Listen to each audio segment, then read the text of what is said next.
Por eso vamos a ver dentro de esto lo que más nos importaría serían las infecciones del tracto urinario. ¿Por qué? Porque son súper comunes en el ámbito hospitalario, son demasiado comunes, más que nada en quienes, en las mujeres. Una desventaja, ¿no? Y a lo largo de esta sesión vamos a ver tanto infecciones del tracto urinario y lo vamos a ver cómo nosotros podemos diagnosticar, cómo nosotros podemos dar un apoyo al diagnóstico, en este caso a través del laboratorio, tanto como hemocultivo, uroanálisis, urocultivo, mielocultivo y coprocultivo. Entonces, antes de empezar a explicarle qué es la infección del tracto urinario, porque es muy importante que lo sepan, vamos a ver acá los procesos de laboratorio que tenemos. Por ejemplo, el hemocultivo, ustedes ya más o menos se harán una pequeña referencia de hemo, viene de sangre, ¿verdad? Entonces, ¿qué vamos a cultivar? La sangre. Entonces, acá está justamente la imagen. Vamos a realizar un hemocultivo. Por otro lado, un mielocultivo. ¿Qué es el mielocultivo? Un mielocultivo va a ser una aspiración de médula ósea, AMO. Entonces, ¿qué van a hacer? Van a extraer de a partir de la médula ósea. ¿Y a cualquier persona puedo extraerle o realizarle un mielocultivo? No, hay criterios para que lo puedas tú realizar. Entonces, por eso vamos a ver, vamos a verlo más adelante, cuáles son esos criterios y a quienes sí les puedo hacer un mielocultivo y a quienes no. Porque imagínense, es una aspiración de la médula ósea. ¿Dónde encontramos la médula ósea? Los huesos, ¿verdad? Entonces es súper doloroso y este procedimiento se realiza a través de anestesia. Entonces no es a cualquiera. Coprocultivo. Bueno, copro viene en realidad de cultivar heces en realidad. Y acá vemos la imagen de él. Bueno, de que a veces cuando tú realizas unos exámenes o análisis te mandan, ¿no? Para que tú puedas extraer un poquito de las heces y todo ello, ¿ya? Entonces vamos a empezar hablando no, de la infección del tracto urinario y por qué se da. Voy a presentarles, aunque ustedes ya lo deben conocer, ¿a quién? Al Escherichia coli. Esta que vendría a ser una bacteria gram negativo, va a viajar, va a buscar un lugar para poder infectar y pueda producir una infección. En este caso, ¿de quién? Del tracto urinario, ¿verdad? Y como ustedes ven acá, anatómicamente, eh, ¿quién creen? O sea, anatómicamente, ¿quiénes de los dos, en este caso de mujer o hombre, tiene mayor predisposición a sufrir una infección del tracto urinario? Miren, acá les puse la imagen. Este es nuestro amigo, nuestro enemigo, la bacteria. Entonces, ¿para quién le es más fácil, por así decirlo, llegar a la vejiga y poder continuar con el tracto urinario? ¿Para la mujer o para el hombre? Me tienen que Para la responder, mujer. por favor. Muy bien, para la mujer.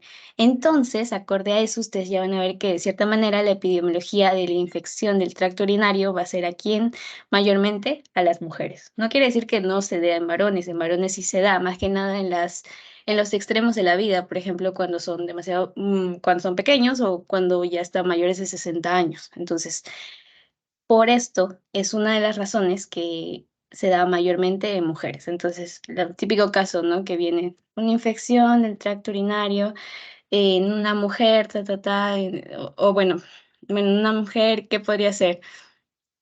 Una mujer con fiebre, dolor en la fosa renal, ¿qué más les puedo decir? No sé, con algunas características que vamos a ver de laboratorio. Entonces ustedes tienen que pensar, bueno, es mujer, puede ser una infección de tracto urinario, ¿no? Más o menos relacionarlo con eso, es muy importante. Ya, y como les estaba diciendo acá, la infección del tracto urinario, vamos a verlo en quiénes más, en mujeres, ¿verdad? En varones también se da, y como les dije, es en los extremos de la vida más que nada. Y hay un punto en contra para los varones. ¿Por qué? Porque vamos a ver que las infecciones del tracto urinario son complicadas. ¿En quiénes? Los varones. Aquí las complicadas no son las mujeres, los complicados son los varones. Entonces, en este caso, una infección del tracto urinario se va a complicar más cuando se da en varones. Ese es uno de lo que vendría a ser de complicadas, ¿no? Porque también existe en mujeres embarazadas y también esa es una infección una infección urinaria complicada, ¿no? Entonces, como ven acá, una infección complicada puede estar en sexo masculino, pacientes mayores de 65 años, también va a estar en embarazadas, ¿no? Obviamente, ¿no? Si tú de cierta manera estás compartiendo vida con alguien más. Ya, entonces, pero ya lo vamos a ver. En la infección del tracto urinario, como ya le he dicho, normalmente se da mayormente en mujeres. ¿Qué es? ¿Es un microorganismo? ¿Cómo se puede definir? Es un microorganismo que se multiplica. ¿Dónde se va a multiplicar este microorganismo? Bueno, se va a multiplicar más que nada en nuestro aparato urinario. ¿Quiénes forman parte de nuestro aparato urinario anatómicamente? Bueno, el riñón, la ureter, la vejiga y la uretra, ¿verdad? Voy a poner la prueba, ¿ya? Entonces, normalmente existe una clasificación para que nosotros podamos conocer anatómicamente, ¿no? Entre órganos superiores del tracto urinario y órganos inferiores del tracto urinario. Entonces, los superiores, ¿quiénes van a ser? El único riñón, anatómicamente. Entonces, a partir de acá, ustedes van a imaginar una línea imaginaria. Van a imaginar una línea, van a dibujar una línea imaginaria y van a decir, bueno, de acá para acá va a ser una infección, una ITU ascendente, ¿ya? Perdón, superior. De una ITU superior, porque de acuerdo a la localización va a ser de manera superior, ¿no? Entonces, cuando anatómicamente está por debajo de esta línea imaginaria que hemos dibujado, van a ser ¿quiénes? Bueno, aquí está la vejiga, está, ¿quién más? La uretra. ¿Uretra es lo mismo que uréter?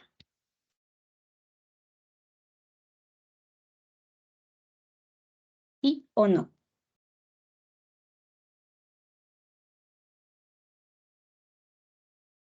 ¿Uretra lo mismo que uréter? ¿Sí o no?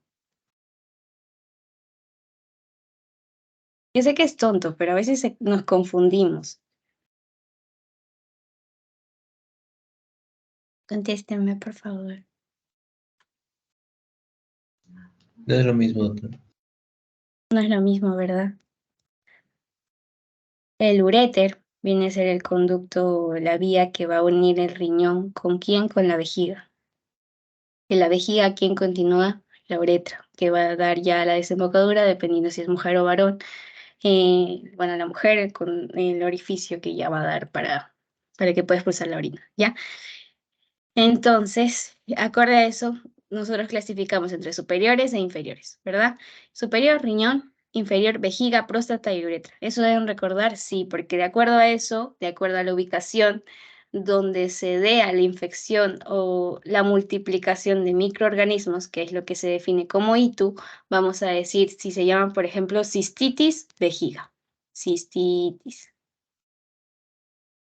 Si hay una infección a nivel de la próstata en caso de varones, solamente en varones, próstata solo tienen varones, que vamos a tener una prostatitis, ¿ya? Entonces, si es una infección en la uretra, ¿qué vamos a tener? Uretritis, ¿verdad? Muy bien.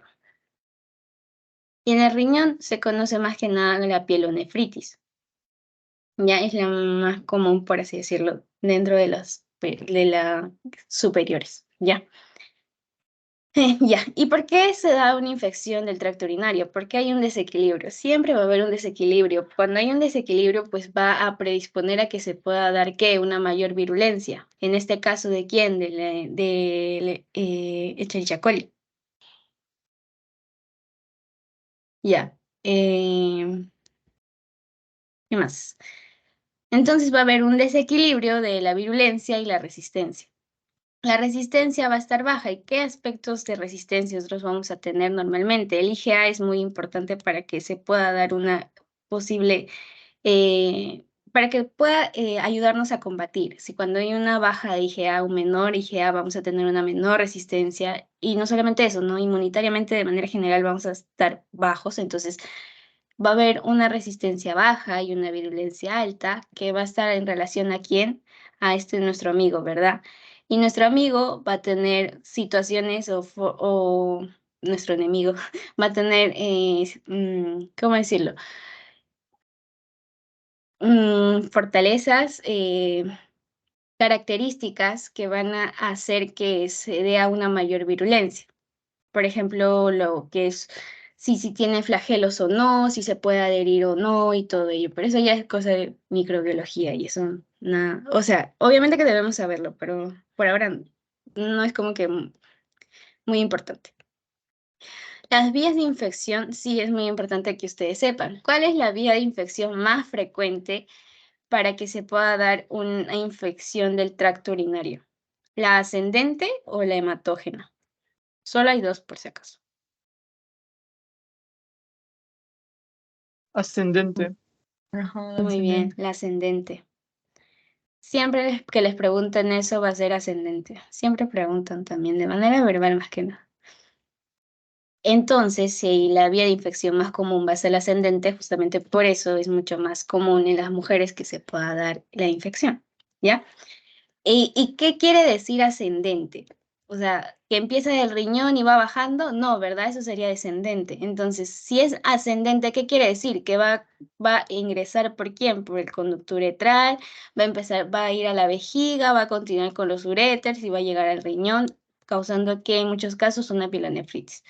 ¿Ya? Entonces, ascendente que ¿qué? Sube, ¿verdad? Entonces va a ir de acá abajo nuestro enemigo, va a ir hasta arriba, causando infecciones y multiplicándose en el lugar que él desea. Y el agente más común es el E. coli, ¿ya? 90% de ellos va a ser E. coli. ¿Y estos qué son? Son serotipos. Cada uno tiene una característica importante, sí, pero de manera general el E. coli es la bacteria que más va a propiciarnos a que nos dé una infección del tracto urinario. Otra cosa a recordar es que la Klebsiella también forma parte, creo que es del 5% a 10%, creo. Enterobacter y Pseudomonas. En hospitalizados, en cuanto a la teoría de ustedes, les dice que es el Citrobacterium, el Frendum y otros más que les recomiendo que quizás lo tengan en cuenta porque no creo que venga, bueno, ya les he dicho, a veces no viene banco, ya hay muchas veces sí les ha venido banco, pero no viene banco, entonces si de cierta manera hagan caso a su teoría de las bacterias que más comúnmente se hace. También se dice que el E. coli es como que también puede afectar a hospitalizados, porque como es la más común, entonces traten de ver eso en sus teorías, ¿ya? Pero acá ya más o menos les estoy poniendo como que la más común. Cuando hay una vía o una infección hematógena, vamos a tener, por ejemplo, una bacteremia y una fungemia. Fungemia de qué hacemos recordar de hongos, ¿verdad? Bacteria, bueno, bacterias. Y hemia, ¿qué les había dicho que eso significa? Que era en la sangre, ¿verdad? Otra cosa sería que les diga uremia, bacteriuria, perdón, bacteriuria, que vendría a ser en la orina, ¿ya? En este caso, en vía hematógena, ¿quién vamos a tener en prevalencia? El estafilococosaurios y en fungemia vamos a tener a la cándida, ¿no? Hematógena, sangre, ¿verdad? Entonces, más o menos así lo pueden relacionar. Y eso es lo que les estaba diciendo. Según la clasificación, según su localización, donde el microorganismo quiere hospedarse y quiere multiplicarse, va a dar, lo vamos a clasificar, por así decirlo, según su localización, según su complejidad, según su recurrencia. Entonces, según su localización, por eso era muy importante que ustedes me entiendan sobre las vías superiores e inferiores. Entonces, la infección urinaria baja, ¿quiénes vamos a encontrar? Porque, como les dije, la uretritis, la cistitis. ¿Cistitis de quién? Vejiga, ¿verdad? Vejiga y la uretritis de quién? De las uretras. ¿Ya? La pielonefritis hace relación al mismo riñón, por eso es una infección urinaria alta, ¿ya? No se olviden de eso, riñón. hacen referencia al mismo riñón, y el riñón ya habíamos visto que se clasifica normalmente o anatómicamente arriba, ¿verdad? Arriba, ya. Y acá es la tabla que les han dado a el doctor. Dentro de las bajas también, aparte de la cistitis y de la uretritis, consideran a la epididimitis y a la prostatitis en caso de varones, pues, ¿no? Y en alta también consideran la aguda y crónica, pero de pielonefritis de manera general ustedes se deben acordar que es alta. Alta pielonefritis, ¿por qué? Porque está mi riñón ahí arriba, ¿ya? Por su complejidad también tenemos, si es una bacteriuria, se va a determinar, por ejemplo, si hay una recaída o una reinfección. Eh, no, acá lo puse mal. Ya, esto es según su recurrencia, lo siento, ya de ahí lo corregimos. Por su recurrencia, acá vendría a ser recurrencia y acá vendría a ser por su complejidad, ¿ya? Lapsus, lo siento. ¿Ya? Ustedes ya lo ponen. Eso es, o sea, y también les puse por su recurrencia, vamos a tener que va a ser tanto por recaídas y reinfección. ¿Ya? Esto lo voy a corregir y de ahí les mando. Por su complejidad, puede ser tanto bacteriuria asintomática. Cuando nos hablan de una bacteriuria asintomática, quiere decir A sin síntomas, ¿verdad? Entonces, ¿qué va a ser? Va a ser vamos a encontrar en el laboratorio mayor a 100.000 y no va a tener síntomas la paciente. Entonces, si ustedes les dan todas las características clínicas de que pueda tener esa paciente una infección clínicas laboratoriales, ¿ah? Por ejemplo, como acá estamos viendo, mayor a 100.000, ¿qué más le podría decir? Nitritos y otras cosas más que pueden estar viendo, que ahorita lo vamos a ver, por eso no les digo, pero o sea, si les ponen eso y no tiene síntomas la paciente y dice, ah, no, no, yo estoy bien, yo estoy tranquila, no tengo fiebre, no tengo náuseas, no tengo nada, nada, nada, entonces es una bacteriuria porque significativamente en la orina he encontrado que está mayor a 100.000, pero no tiene síntomas la paciente, entonces voy a considerarlo como una bacteriuria asintomática, sin síntomas, ¿verdad? ¿Y qué otra situación puedo tener cuando es una infección urinaria no complicada? Y acá lo diferente, baja y alta. Obviamente igual que esta, ¿no? Cuando es complicada, como yo les había dicho, los varones en este caso serían los complicados. Así más o menos recuérdense. ¿Ya? En este caso las mujeres no. Entonces, la infección urinaria complicada sería más que nada en sexo masculino. ¿Por qué? Porque no es común que se den en las personas, ¿no? En, es- en los varones. Los pacientes mayores de 65 años también podría ser una infección urinaria complicada. También una persistencia de los síntomas mayor a 7 días y así. Todo esto, ¿qué es lo importante que recuerden? Que es de sexo masculino es complicada, mayores de 65 también es complicada, en embarazo también es complicada y si la paciente tiene diabetes y viene con una infección urinaria también es complicada, ¿ya? También obviamente inmunosuprimidos, o sea, quienes, por ejemplo, VIH. ¿Ya? Eso es lo que les ocurrió, como que tienen que aprendérselo sí o sí.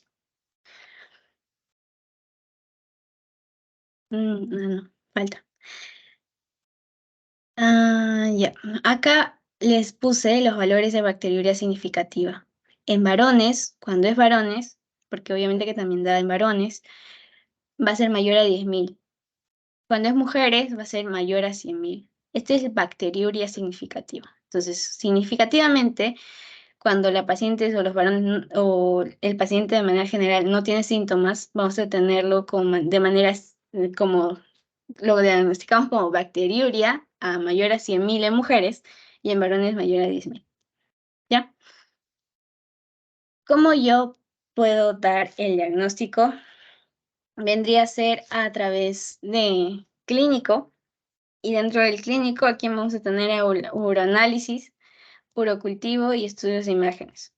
¿Ya? Normalmente el diagnóstico se hace con eso, ¿no? Con un uroanálisis y un urocultivo. Los otros que les dije al principio, de mielocultivo y otro, más que nada de mielocultivo, o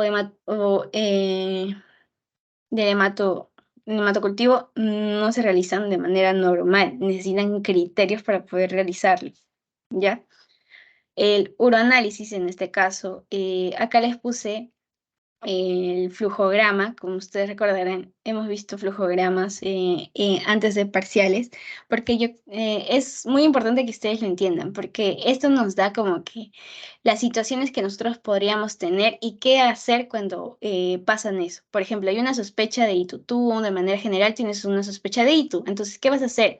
Si es sistemática o de la orina, es que es compatible, por ejemplo, a ITU. ¿Qué quiere decir? Que hay una bacteriuria, por ejemplo, puede ser significativa, ¿no? Una bacteriuria significativa. Entonces, puede ser tanto complicada y no complicada. ¿Cómo lo defino si es complicado o no?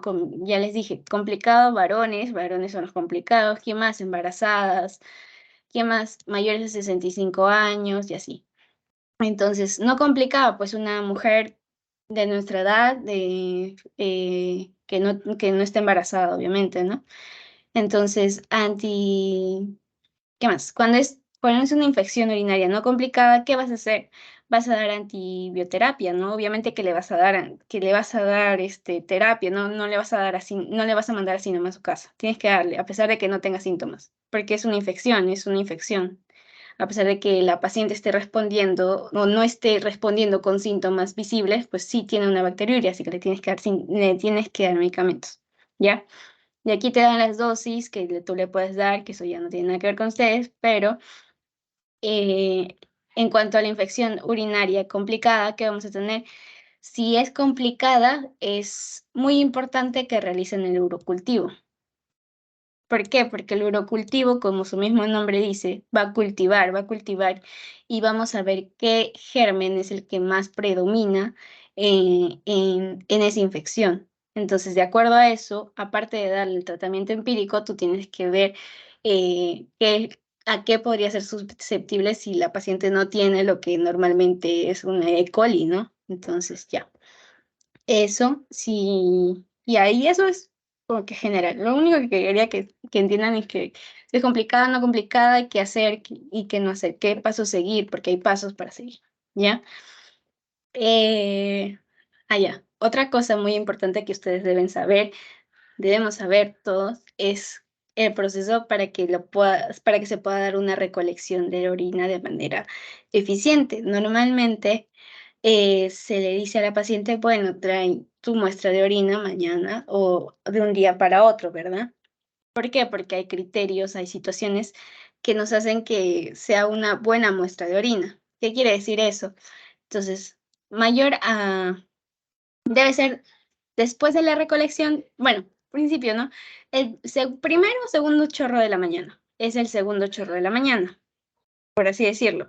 Chorro, ¿qué quiere decir? No es que tú te pares a orinar y el segundo chorrito lo das, sino que quiere decir que tú al momento de orinar dejas que pase un cierto tiempo y de ahí recién pones el frasquito para que puedas recolectar la orina de la primera mañana, obviamente, la primera orina de la mañana. Entonces, eso, que sea primera orina de la mañana, segundo chorro, eh, ¿qué más? Que, eh, que debe ser recolectado el mismo día y traído ese mismo día. No se debe guardar en una refrigeradora. Eso es muy importante que le digamos a los pacientes, porque en muchos casos lo guardan de un día para otro, entonces no está bien. Da exámenes, como ahorita vamos a ver en laboratorio, que no nos ayudan para nada, entonces nos pueden dar falsos positivos, falsos negativos, ¿ya? Y ¿qué otras situaciones más podríamos decirle a la paciente? Debe lavarse las manos. Normalmente se le pide que se den de manera un aseo por la zona que vas a recolectar también la orina. El frasco debe ser el mismo frasco que te dan en los hospitales, entonces todos esos criterios nosotros ya lo debemos saber, porque si no como en renal también la primera clase es muy importante, la primera clase les dije, ¿no? Que es muy importante cómo nosotros le explicábamos al paciente cómo realizar correctamente la recolección de orina, ¿ya? Entonces, hay diferentes formas de recolectar la orina. A través del frasco, que ya muchos conocemos, la micción espontánea, a través de una bolsa recolectora. Esto más que nada quizás se va a dar en niños, bebés, o cateterismo transuteral.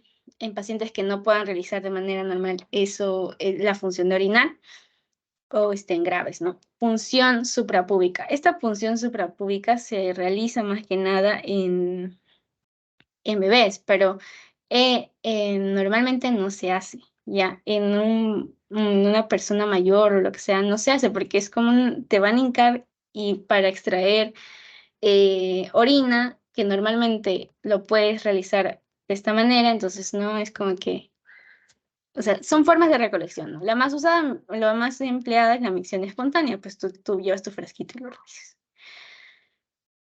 Ya, en cuanto a la infección del tracto urinario en embarazo, ¿qué va a pasar? Me parece muy buena que el doctor haya hecho estos cuadritos. El ciclo pasado lo hicieron así, los cuadritos. Entonces, es muy importante, ¿por qué? Porque si tú tienes una bacteriuria que es asintomática, que ya les había dicho, que es cuando es mayor a 100.000, ¿y qué va a ser? No tiene síntomas, ¿verdad? A es sin, entonces sin síntomas. Entonces, ¿qué vamos a tener? ¿Qué va a pasar? Tú vas a pedir un urocultivo. Siempre es necesario pedir un urocultivo. Por eso, cuando acá les puse diagnóstico, es clínico. ¿Por qué? Porque vas a pedir tanto uroanálisis, urocultivo y quizá estudio de imágenes. Esto es un quizá, ¿no? Pero siempre pides uroanálisis y urocultivo. Son muy importantes. Entonces, ¿qué pasa con el urocultivo?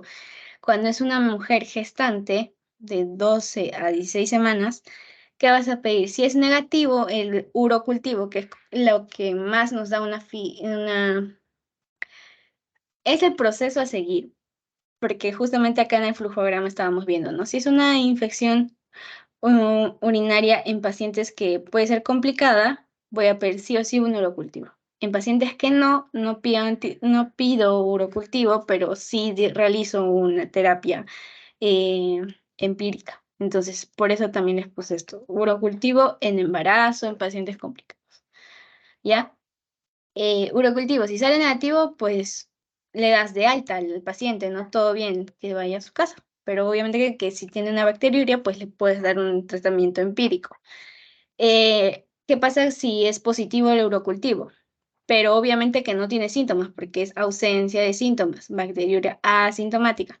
Entonces, ¿qué va a pasar? Va a ser, en este caso, positivo cuando es mayor a 10, a 100.000 en este caso, porque acá está elevado a las 5, 100.000. Entonces, ¿qué vas a darle tratamiento? Estos son los tratamientos, que no les va a preguntar eso, pero sí les va a preguntar quizá la vía a seguir en cada uno. Si es una bacteriuria asintomática, si es una cistitis, si es una pielonefritis, ¿qué yo debo hacer? Si es una cistitis o tú sospechas de cistitis, que es, ¿a quién era en nuestro caso la cistitis? De la riñón, uretra o vejiga.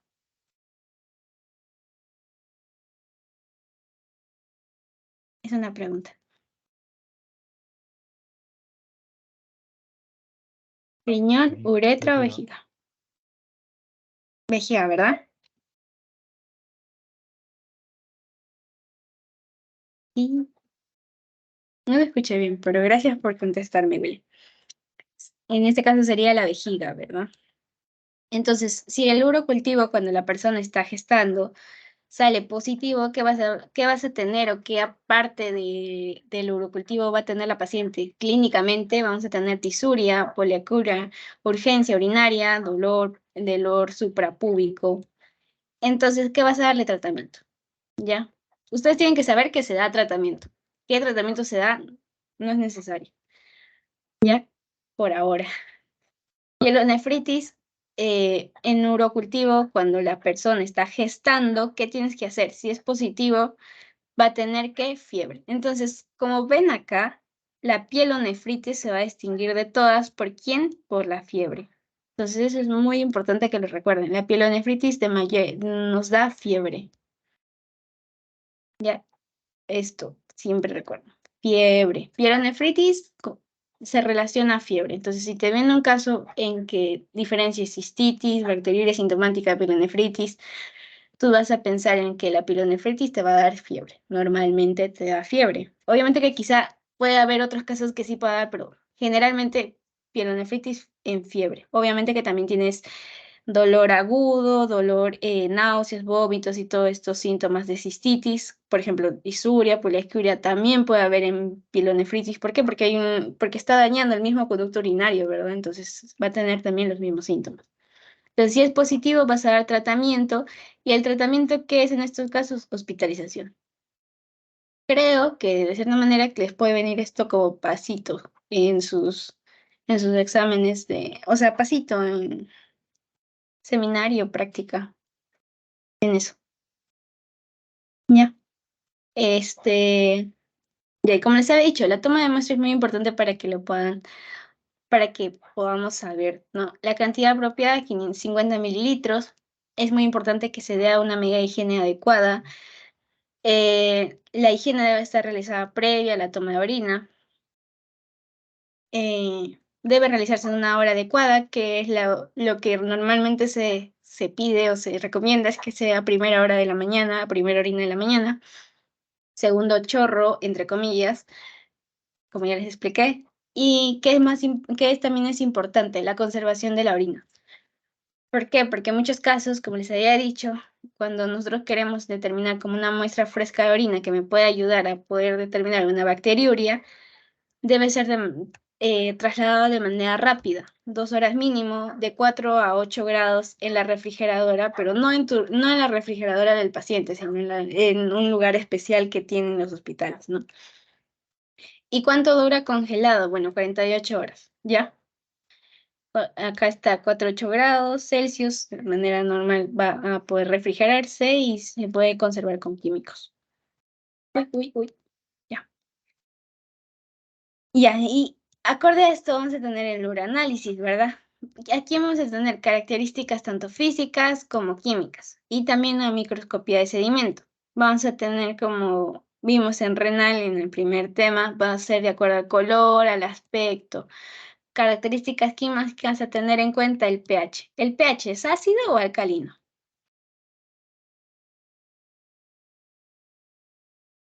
Lo siento, me han dicho que haga preguntas.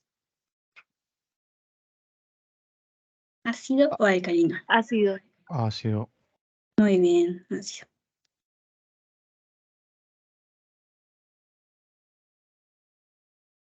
Ya. Entonces, también vamos a poder ver como características clínicas a qué proteínas. Normalmente tenemos proteínas en la orina.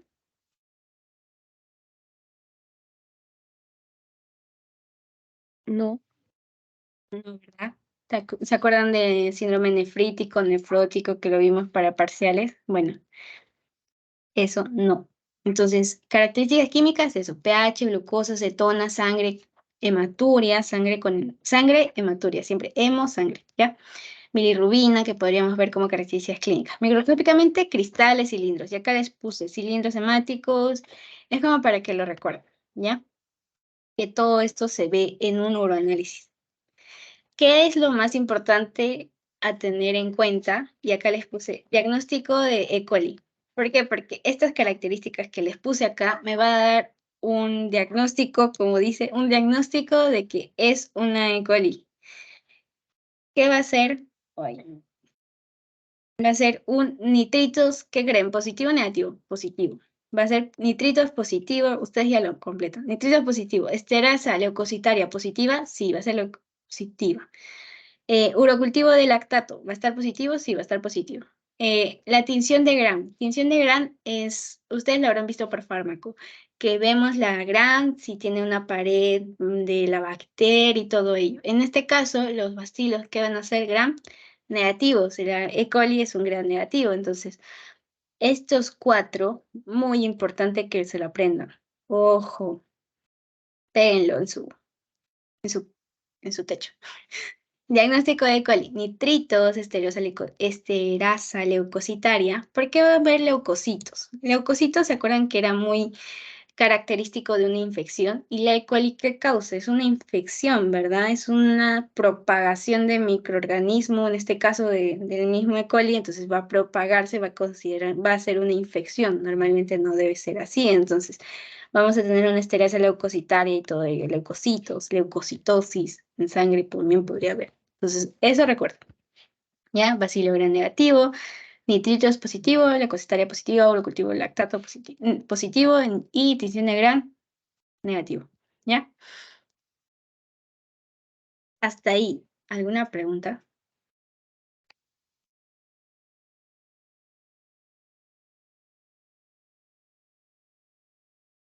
No. Ya. Otro estudio a realizar va a ser el urocultivo. Urocultivo. Diagnóstico de infección urinaria. Muy importante, ¿para qué? Para el diagnóstico de infección urinaria. ¿Por qué? Porque nos va a ayudar tanto de que si la paciente tiene síntomas y no tiene síntomas.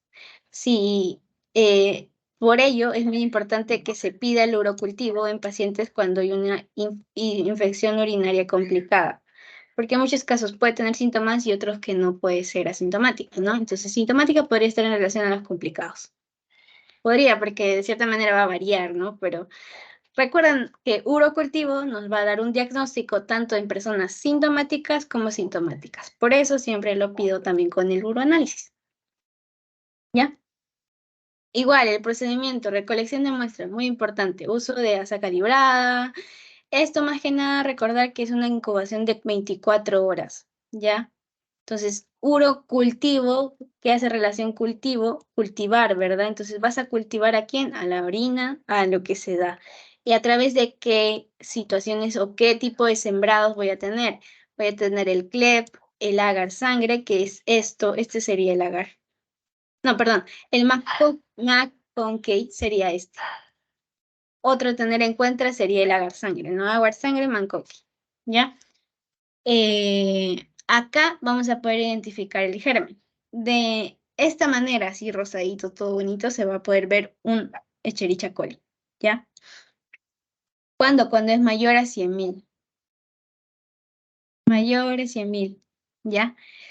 Y en este caso vamos a ver a quién, también a la Klebsiella, ¿ya? Entonces, por eso es muy importante el urocultivo, porque una paciente puede tener tanto E. coli como, por ejemplo, en este caso, Klebsiella, o puede ser una predisposición mayor de Klebsiella, o solamente puede tener Klebsiella, que podría ser en casos raros, pero por eso tú vas a pedir urocultivo, porque se piden tanto en sintomáticos como asintomáticos, ¿ya?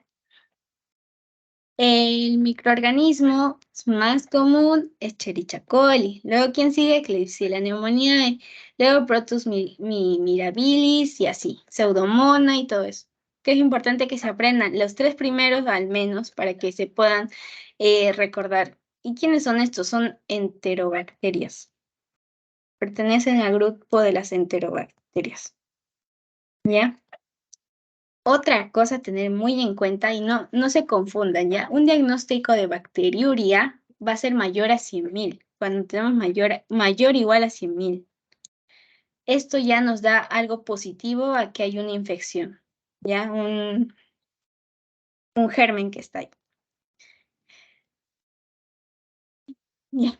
Y cuando hay mujeres, en cuanto a cistitis, cuando las mujeres sospechamos que tiene cistitis, que está en la vejiga, va a ser mayor a 100 para que tú lo puedas considerar que es una bacteriuria o que esta paciente tiene una infección del tracto urinario, ¿ya? O sea, mujer con cistitis mayor a 100. Cuando es de manera general, una paciente de manera general mayor o igual a 100.000, tú vas a considerar sí o sí, mayor o igual a 100.000, vas a considerar sí o sí que es una infección del tracto urinario. Ya tú vas a hacer un urocultivo, vas a decir, bueno, puede ser de esto, puede ser del otro, ¿ya? En varones con cistitis, bueno, en este caso va a ser 1.000. 1.000. Mujeres, 100. De manera general, 100.000, ¿ya? Estos 3 valores muy importantes que lo recuerden. Cuando hay un germen, ¿qué es lo que pasa? Como les dije, acá vamos a cultivar la orina y vamos a ver qué microorganismo es el que crece. Si solamente tenemos un germen, vamos a informar el número de colonias que podamos encontrar en cada germen.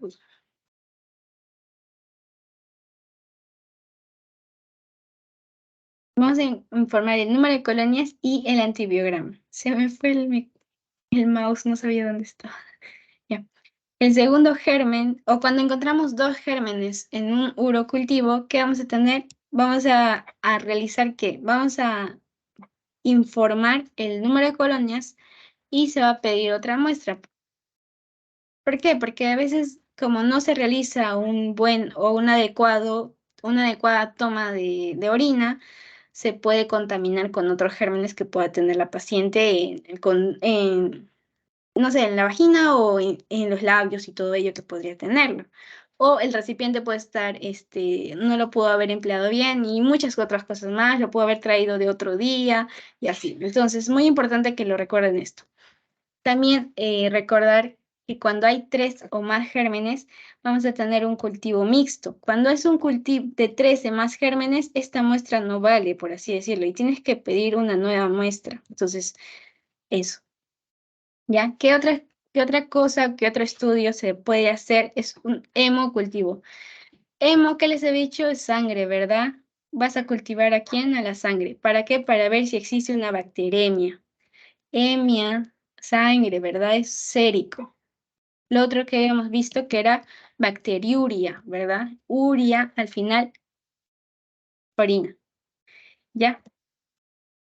Entonces vas a ver acá bacteriemia. Entonces, ¿qué volumen tú vas a pedir normalmente? Porque no le puedes sacar todo la cantidad que tú quieras, ¿no? También para poder donar había un límite que era 500 mililitros. En este caso, el hemocultivo, en un adulto, ¿cuánto es? ¿Cuánto vas a pedir? 30 mililitros o 20 mililitros, ¿ya? Mínimo 10. Menor a 10.000 solo cuando tú sospechas en una causa que es una bacteria aerobia, ¿ya? En niños, ¿cuántos vas a pedir? Porque esto es en adultos, ¿no? De acuerdo al peso, ¿no? De manera general, en niños se va a considerar bacteremia cuando es mayor a 100, al igual que cuando la mujer tiene cistitis, ¿no? Entonces, así lo pueden recordar. Indicaciones hematológicas. Indicaciones de hemocultivo. ¿A quiénes vas a pedir hemocultivo? Como les dije, urinalysis de urocultivo, bueno, lo pides a la mayoría para poder determinar si hay una infección o no. Hemocultivo es sacarte sangre y poder cultivar la sangre. Entonces, sí, ese mismo estudio lo puedes realizar a través de la orina para que le sacas sangre, para que le pinchas al paciente. Entonces, ¿en quiénes yo puedo pedir hemocultivo? Alta probabilidad de bacteremia. Por ejemplo, cuando hay sepsis, cuando el paciente tiene sepsis y no puede orinar, pues obviamente no le vas a decir, toma tu frasquito y anda al baño. No, pues no le tienes que sacar sangre y bueno, pides un hemocultivo en este caso. Una infección endovascular, osteomeritis vertebral, cuando tú sospechas de meningitis, podrías aprovechar para que puedas realizar un hemocultivo. Cuando tienes una moderada probabilidad de bacteremia, por ejemplo, puedes realizarlo en pielonefritis, puedes realizarlo en colangitis y todos estos más. Celulitis también lo puedes realizar cuando tienes una probabilidad de bacteremia de 20, mayor a 20 y menor a 50. Baja probabilidad cuando es menor a 20, ¿verdad? Entonces, no es necesario cuando hay celulitis. Cistitis, prostatitis. Entonces, acá es cuando ya la celulitis está demasiado, es como que está generando un absceso, por así decirlo. Pero no se confunda mucho en esto. Si hay una celulitis de manera normal, no es necesario que lo hagas, lo puedes realizar de manera de un examen urinario, ¿no? Un uranálisis, un urocultivo. ¿Ya? En cistitis también se pide un hemocultivo, perdón, un uranálisis o un urocultivo. No es necesario que le puedas pinchar a tu paciente para hacer un hemocultivo. Entonces, ya, eso. Ah, duración de la incubación. Esto es lo que les pone en su clase y vendrían a ser estos los más comunes y esta mnemotecnia les dan a ustedes para que se puedan aprender los más comúnmente podríamos encontrarlo en la sangre aquí a Haemophilus y todos estos. ¿Ya? ¿Cómo tú vas a interpretar un hallazgo? Cuando es siempre clínicamente significativo, vamos a pensar que es Staphylococcus aureus.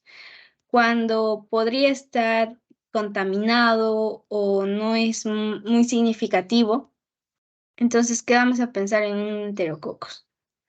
A eso se hace referencia a la interpretación de hallazgos, ¿no? Tanto clínicamente como que podría estar contaminado o no podría estar en relación con la clínica que podría presentar el paciente. Mm, ya. Ya, y esto a veces viene en preguntas sobre cuál es lo más común. O sea, esto es como para que ustedes se lo aprendan, pero como que las otras bacterias que también podría realizarse cuando en un hemocultivo podríamos encontrar un hemocultivo serían una legionela o francisella en 7 días, sospecha de hongos, también podríamos hacer una bartonella o brucela. Brucelosis en este caso no podría darnos. Entonces, si tú sospechas de una de esto, puedes realizar un hemocultivo. Una brucelosis podrías realizar un hemocultivo. Y lo más importante, y que vino el ciclo pasado como pregunta, es el mielocultivo. ¿Qué es el mielocultivo? Les dije que era el amo, ¿verdad? Una aspiración de médula ósea. Entonces, recordar que esto va a ser de segunda línea, porque imagínate que te pinchen para poder sacar tu médula ósea cada vez que tú quieras hacerte un examen para ver si hay una infección del tracto urinario. No, ¿verdad? No, no es tan, no sería lógico. Entonces, ¿en quiénes yo voy a pedir un mielocultivo? Cuando hay una fiebre de origen desconocido. Entonces, el FOD o fiebre de origen desconocido, cuando yo no sé, he excluido ya todas las causas, en mi urinalysis y en mi urocultivo me sale negativo. Entonces, cuando yo ya he hecho esos exámenes y sigue saliendo negativo, entonces, y no encuentro otra causa para la fiebre de la paciente o del paciente, entonces puedo realizar un mielocultivo. ¿En quiénes más podría realizar un mielocultivo? Cuando hay una infección en pacientes con VIH, cuando son VIH positivos, ¿ya? Esto recuerden superioridad de mielocultivo ¿en quién? En Salmonella typhre y Brucella. En este caso, en el hemocultivo, también nos había dicho que nos ayudaba a poder ver la brucela, ¿no? La brucelosis y todo ello. Pero ¿quién tiene una mayor superioridad para poder determinar? Si te dan clínica de brucelosis y te dicen qué otro estudio puedo realizar, mielocultivo. Mielocultivo. Entonces, siempre piensa en eso. Si te dan un caso de salmonelosis o brucelosis, piensen en mielocultivo realizarlo, ¿ya? Estos dos, ojo, ya, no se confundan. Salmonella y brucelosis, bueno, piensa primero en hacer un mielocultivo. Además que quizá la fiebre no la conoces o es de origen desconocido, ya, mielocultivo es tu respuesta. O es lo que tienes que hacer. Si eso de VIH, tiene mejor desempeño en mielocultivo en pacientes con VIH. La Salmonella typhi, que vendría a ser la bacteria que nos da la salmonelosis, es muy importante porque a veces en la primera semana, solo en la primera semana puedes realizar el hemocultivo. Este cuadro lo saqué, pero de cierta manera acá en la misma teoría nos dan que el mielocultivo es superior cuando sospechamos de Salmonella typhi y Brucella. Entonces, no se confundan con este cuadro, solamente recuerden esto. Mielocultivo, ¿en quiénes pido? Bueno, cuando me dan una clínica de Salmonella typhi o una brucelosis, ¿ya? Eso. Eso, si quieren cargar algo de esto, vendría a ser eso y que lo pedimos en pacientes con fiebre de origen desconocido y también con pacientes con VIH positivo. El coprocultivo también es muy importante que lo sepan. Por ejemplo, ¿qué es? El cultivo de heces, ¿no? Coprocultivo, cultivo de heces, ¿ya? Se usa el frasco estéril, obviamente, debe ser obtenida del material fecal, evitar que se contamine de la orina. A veces es difícil explicar eso al paciente, pero en laboratorio a veces cuando se ve o lo vemos es se puede, como un mismo nombre dice, no se puede contaminar y podemos dar un falso positivo o un falso negativo, ¿ya? El traslado siempre es en 2 horas, es muy importante que la paciente no lo traiga de un día para el otro, a menos que en caso de orina se dé una muestra al azar y se dé o se acumule la orina, pero eso es otro asunto. Ya, entonces traslado 2 horas al mismo laboratorio. Si no, usas un medio de transporte. Ah, ya, otra cosa a tener en cuenta en la mayoría de cultivos que puedes realizar en urocultivo, en hemocultivo, en coprocultivo, es que si hay factores, tú no puedes darle al paciente antibiótico y de ahí pedirle, bueno, te voy a pedir un uroanálisis, un coprocultivo o un urocultivo, un coprocultivo. ¿Por qué? Porque si realizas un examen cuando la paciente ya tiene antibióticos, te puede dar, como les he dicho, un falso negativo, un falso positivo, porque ya está actuando el antibiótico que le podrías dar. Entonces puede hacer que ya lo esté reduciendo el microorganismo, los microorganismos que pueden encontrarse ahí. Entonces, por eso se realiza antes de que se dé a una toma de antibióticos. O también lo puedes suspender por 72 horas en pacientes que toman de manera general quizá un antibiótico, suspenderlo y de ahí recién realizarlas, tanto el urocultivo, coprocultivo o el mielocultivo. ¿Ya? Eh, bueno, en lactantes se realiza a través de hisopado. Microorganismos, que son muy importantes que ustedes lo aprendan. La E. coli también es muy importante acá, el Vibrio cholerae, Shigella, Salmonella. La E. coli es como que la más frecuente. ¿Y qué es lo que más nos da? Es la diarrea del viajero. Siempre, quizá esa es la pregunta más típica, ¿no? Podría ser, y podría venirles así, ¿no? Paciente que viajó no sé, a, a Ticlio, tomó agua del caño, o no sé, tomó agua del caño, comió una comida y tiene problemas gastrointestinales. Entonces, si tiene problemas gastrointestinales, de cierta manera tú no le vas a pedir un examen de orina, ¿no? ¿O sí?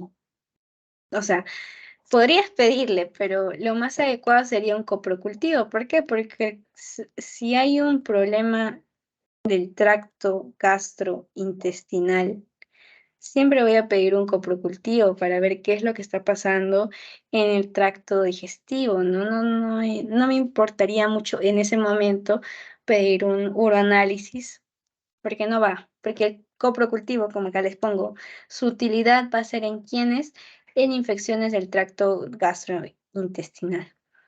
El GECA, que vendría a ser la gastroenteritis aguda, también nos va a ayudar en estos casos, ¿no? Cuando tenemos una gastroenteritis aguda, pues pido un coprocultivo. Cuando hay una infección bacteriana intestinal, se puede pedir un coprocultivo. Clínicamente, lo conocemos como diarrea de viajero. Los síntomas, por ejemplo, vómitos, dolor abdominal, diarrea y fiebre. Diarrea del viajero es como uno dentro de la clínica, ¿no? Dentro de la diarrea. Dentro de las diarreas vamos a tener diarrea acuosa y diarrea invasiva, disentería más que nada. Eso más que nada lo vamos a ver en parásito, pero más o menos para que lo tengan en cuenta. Entonces, coprocultivo, ¿en qué casos pido? Ya, pues cuando hay un problema gastrointestinal, en esos casos pido. Muy bien, ahora vamos a empezar las preguntas. Si tienen alguna duda me dicen.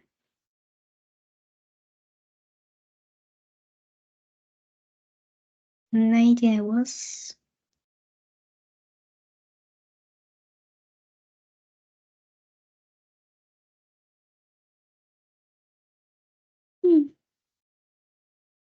Ya. Bueno, mujer de 50 años, en consulta por dolor en fosa renal. Fosa renal, ya. Bueno, acá ya te está dando la ubicación. Si te dice fosa renal, pues ¿dónde vamos a encontrarlo? Renal, ¿de quién hace referencia a la uretra, vejiga o riñones? ¿A dónde más o menos podrías relacionar esa clínica de una fosa renal, dolor en fosa renal?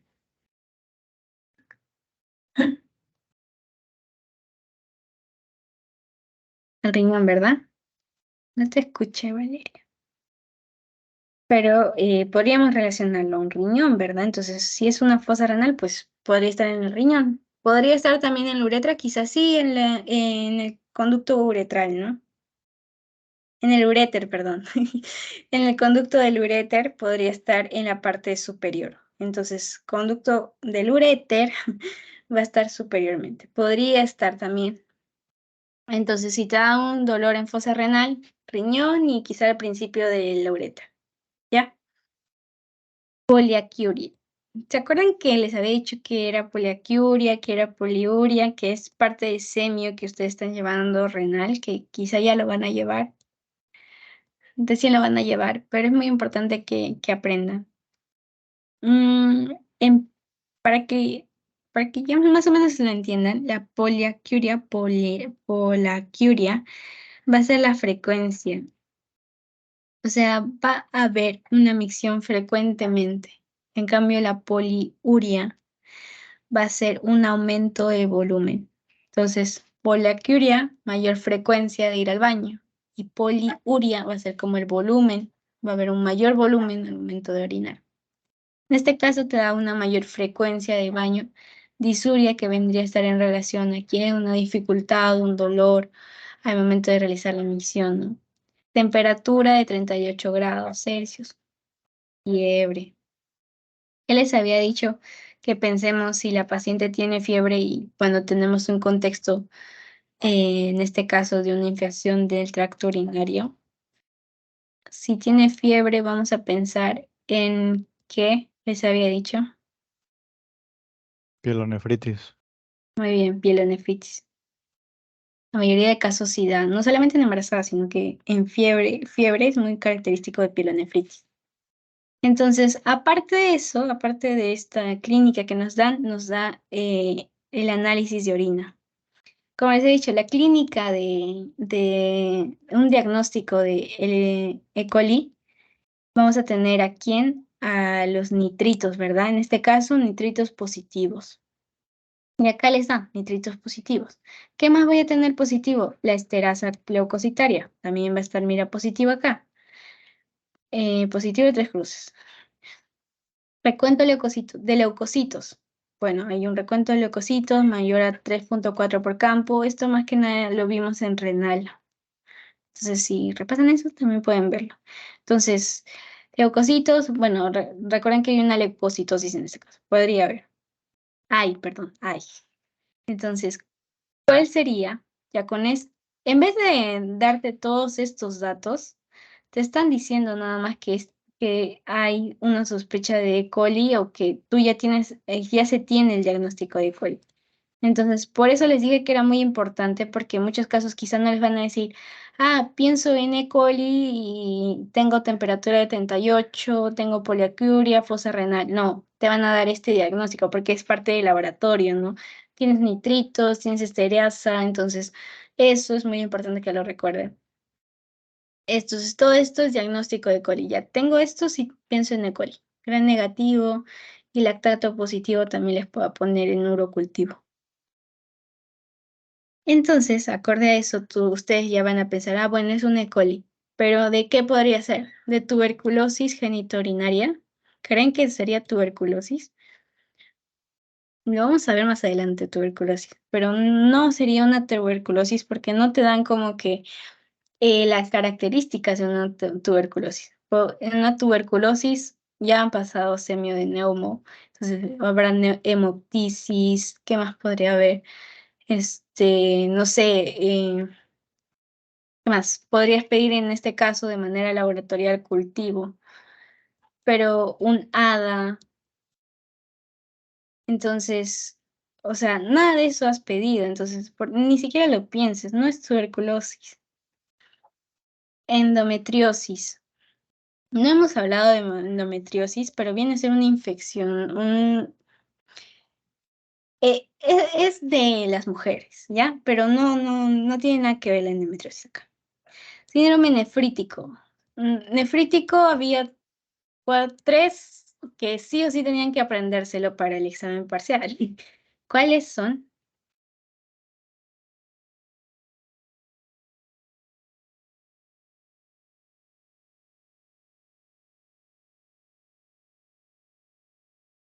hematuria, edema e hipertensión. Edema en miembros inferiores mayormente, ¿ya? Entonces, ¿te da hematuria por algún lado? No, ¿verdad? No te da, no te dice, hemos encontrado hematíes en la orina. No, no te dice eso. Nada de eso. Cistitis, ya les dije, cistitis podría ser, pero en caso de quienes, de que pacientes no tengan fiebre. En este caso sí tiene fiebre. Entonces no podrías pensar en una cistitis porque ya tiene fiebre la paciente. Entonces, por eso es una pielonefritis aguda. Mayormente la pielonefritis se relaciona con fiebre.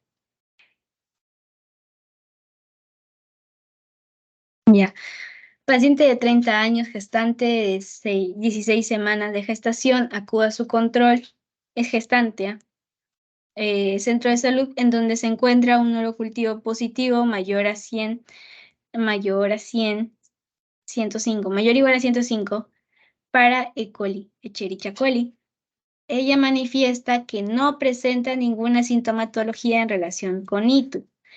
Entonces, si no tiene síntomas, ¿qué era?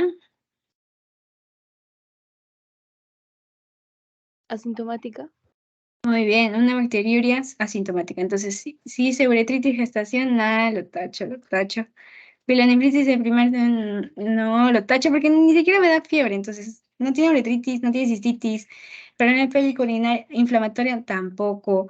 Entonces, ya.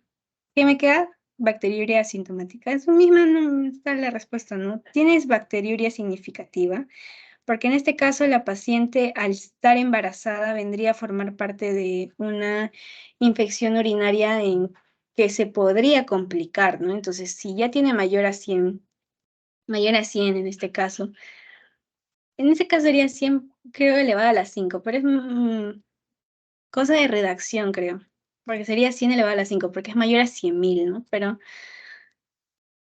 Pero bueno, ya, si te dan eso, urocultivo positivo en este caso, y te da que ya es E. coli, entonces, y es gestante, pues, y no tiene síntomas, bacteriuria sí, asintomática. ¿Ya? No la piensen, es relativamente sencillo. Paciente varón de 35 años, criador de ovejas, abejas, también crían, pero ovejas y cabras, refiere fiebre, varón, sudoración profusa en las noches y algias. Algias, creo que por ahí como que dolor en articulaciones, mialgias en los músculos ya. Tiene una alta sospecha de brucelosis y se realiza hemocultivo. Saliendo negativo, ¿qué exámenes de laboratorio se le solicitaría a usted? O sea, ya le han hecho un hemocultivo. Se supone que también ya le han hecho un uroanálisis y un urocultivo, ¿verdad? Entonces, ¿coprocultivo le harías si no tiene síntomas gastrointestinales? O sea, a pesar de que pueda tener ovejas y cabras, que podría estar en relación quizá a un parásito o algo así, pero no te da en ese momento, en el caso clínico, no te da ningún síntoma de gastrointestinal. Y ya les había dicho que gastrointestinal es en relación al coprocultivo, entonces no es coprocultivo. Entonces, ¿qué me queda? Mielocultivo podría ser, ¿no? Podría realizar un mielocultivo, podría ser. Pero les había dicho que, de cierta manera, bueno, acá la respuesta es mielocultivo. Les he dicho que el mielocultivo es más frecuente en quienes cuando es una fiebre de origen desconocida, el paciente tiene fiebre, entonces fiebre de origen desconocida y cuando hay pacientes con VIH. Entonces, y también cuando en brucelosis es muy común que pidamos mielocultivo. Bueno, al menos ahí, en su teoría dice mielocultivo se pide en brucelosis y todo ello. Acá, superioridad de mielocultivo en Bruselas o salmonella typhi. Quizá les van a poner salmonelosis. ¿Qué pido? Un mielocultivo, ¿ya? No la piensen mucho. Mielocultivo. Repetir hemocultivo, no, a menos que se haya dado una... O sea, no, ¿para qué repetirías un hemocultivo? Ya te salió negativo, no lo puedes repetir otra vez. Cultivo de líquido cefalorraquídeo, lo vamos a ver más adelante, pero no, tampoco. Cultivo de líquido articular, no tiene nada para poder extraerle algo para que una sinusitis, una inflamación en las articulaciones no la tiene, entonces no podríamos evaluar eso, para nada. Y me queda mielocultivo. En realidad la respuesta está entre la A y la B nada más, ¿no? Pero hacer un coprocultivo sería para gastrointestinal o un problema gastrointestinal. Y como acá te dice fiebre y brucelosis, son como las palabras claves, ¿no? Fiebre, brucelosis, ya bueno, y mielocultivo. Ya. Eso sería todo. Vamos a tener la grabación. Gracias.